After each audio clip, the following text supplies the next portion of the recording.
Assalamualaikum warahmatullahi wabarakatuh. Saya Dian Wahyu Bima Kunchara, koordinator untuk proyek penguatan profil pelajar Pancasila SMA Unggulan CT Arsa Foundation Sukoharjo. Pada kali ini, tema yang diangkat adalah kewirausahaan dengan tajuk Dasar Usaha yang Kuat Bersama Kita Hebat.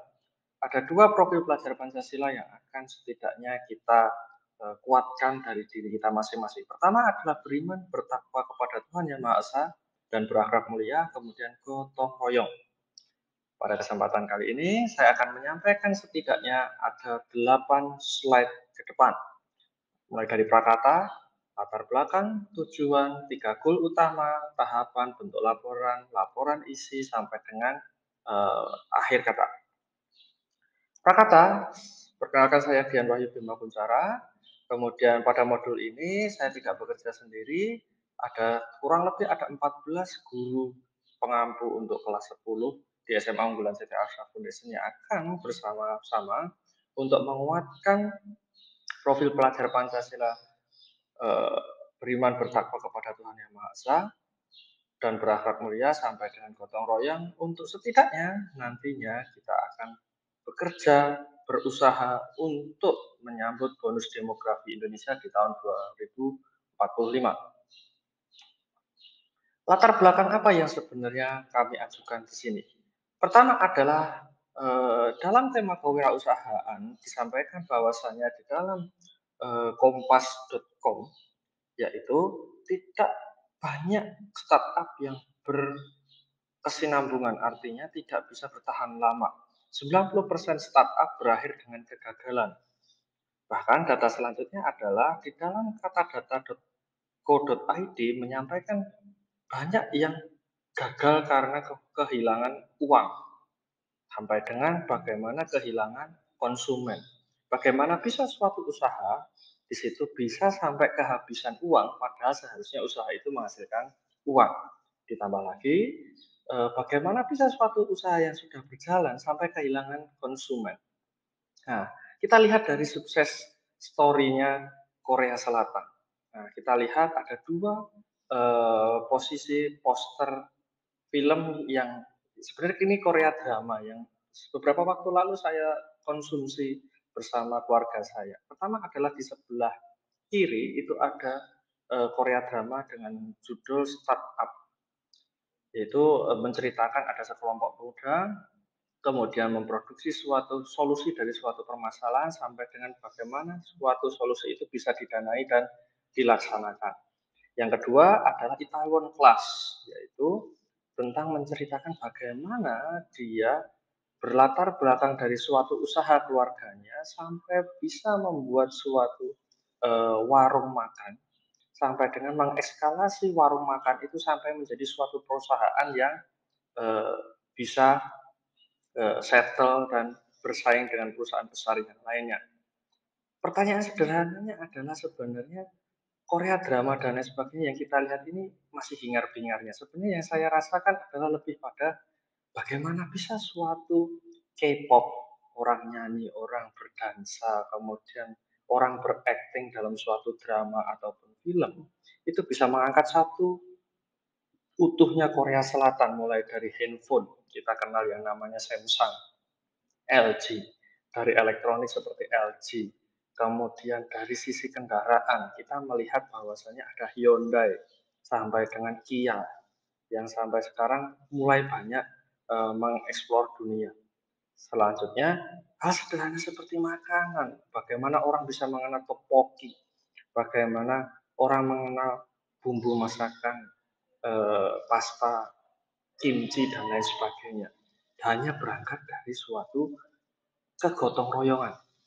Bagaimana suatu orang kreatif dengan kreativitasnya, orang yang suka teknologi dengan teknologinya, tapi bisa diramu satu menjadi suatu usaha suatu negara yang bisa mengangkat satu negara. Bahkan kalau bisa saya lihat di sini, negara Korea Selatan itu tidak lebih luas daripada Pulau Jawa, tetapi kekuatannya bisa sampai mempengaruhi seluruh dunia. Konser Blackpink ada di mana-mana dan seterusnya. Harapan sederhananya adalah bagaimana gotong royong ini bisa muncul dari suatu eh, keyakinan bersama. Nah, Ini kemudian saya akan sampaikan tujuan dari proyek ini. Tujuan proyek ini adalah dengan dasar usaha kuat bersama kita hebat dengan dua elemen profil pelajar Pancasila. Sederhananya seperti ini. Indonesia ini memiliki populasi warga muslim terbesar di dunia. Artinya apa? Keyakinan yang dibangun jika dibandingkan dengan Korea Selatan yang pernah kita bahas sebelumnya adalah Korea Selatan cenderung tidak memiliki agama yang paling populer, agama minoritas dan lain-lain. Cenderung tidak melihat bagaimana agama itu berjalan. Tetapi di Indonesia iklimnya berbeda. Dari sini melihatnya adalah bagaimana suatu keyakinan Islam itu bisa menjadi satu keutuhan. Kemudian ketika suatu keutuhan itu mencapai yang namanya keyakinan sesuai dengan rukun iman, yaitu setelah mengucapkan syahadat, kita mengimani bahwasanya ada Allah Subhanahu wa taala dengan petunjuk firman-Nya di dalam Al-Qur'an. Ya selanjutnya ada keteladanan yang telah dilaksanakan oleh Nabi Muhammad SAW. Nah, dari situ sederhananya adalah bagaimana kita memulai suatu usaha dengan dua pokok ini saja dulu. Perintah apa yang dilaksanakan, apa yang sudah disampaikan di dalam Al-Quran, kemudian tinggal ditiru bagaimana apa yang dilakukan Rasulullah. Nah, dari dasar yang kuat ini, harapannya kita bisa meniru keyakinan yang sudah dimiliki oleh Korea Selatan. Jadi kita menambahkan sesuatu nilai plus dari apa yang sudah dikejar. Korea Selatan dengan gotong royongnya, kita ikut gotong royongnya, tetapi dengan dasar yang kuat yaitu dengan Al-Quran dan hadis. Nah dari situ harapannya adalah gotong royong yang dimunculkan adalah tidak hanya sekedar suatu usaha, punya pegawai dan lain sebagainya, akan tetapi yang lebih luas.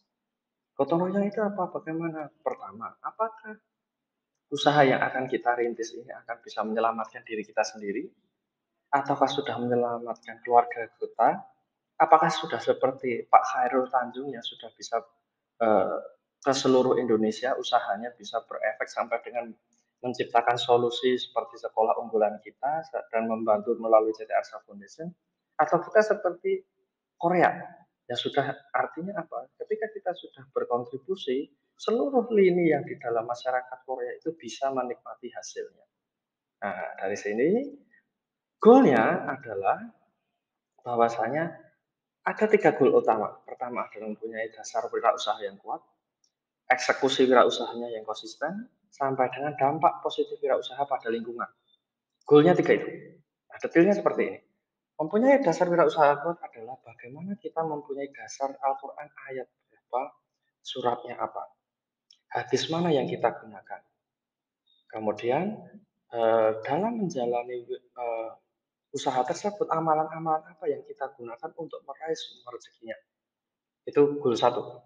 Goal kedua adalah bagaimana eksekusinya, bagaimana latar belakang mengambil komoditi yang akan dijual, bagaimana rencana bisnis, bagaimana penyusunan, mana modalnya, mana margin yang diambil, bagaimana eksekusinya, itu yang menjadi goal kedua.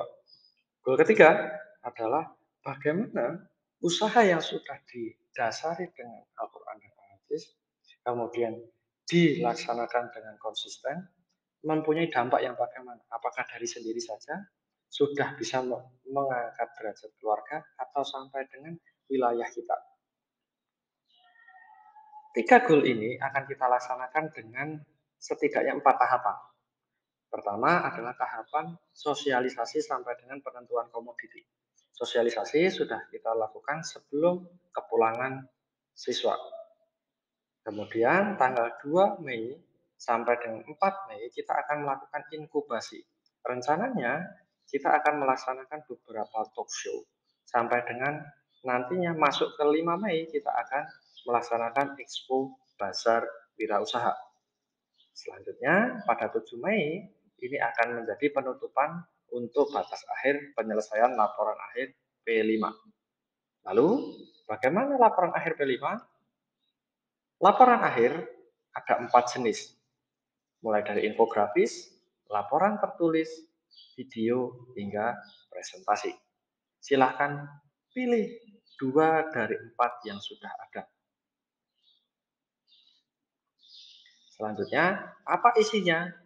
Dari 4 laporan tadi, silahkan pilih 2 antara infografis, laporan tertulis, video, sampai dengan PPT, silahkan pilih.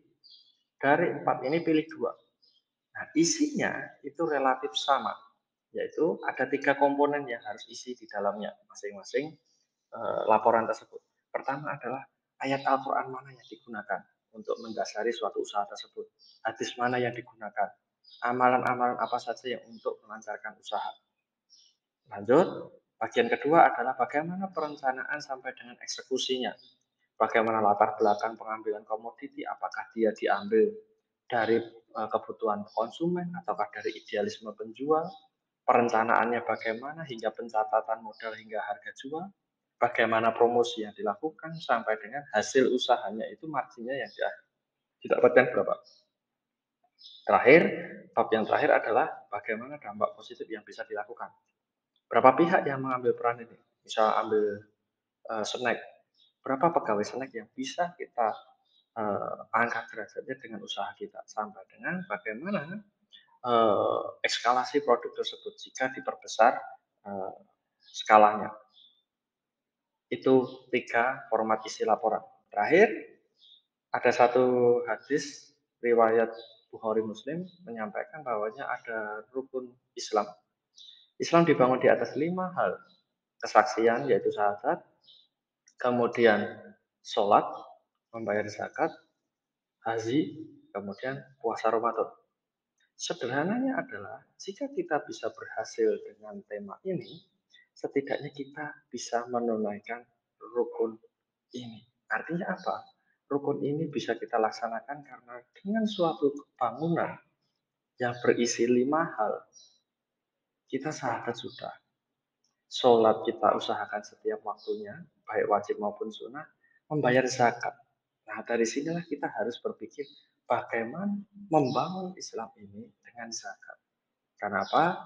Karena ketika kita tidak masuk ke dalam ukuran zakat, kita tidak membayar zakat. Artinya apa? Kita menjadi bagian yang diberikan jatah pembagian zakat. Dan selanjutnya, yang keempat, haji.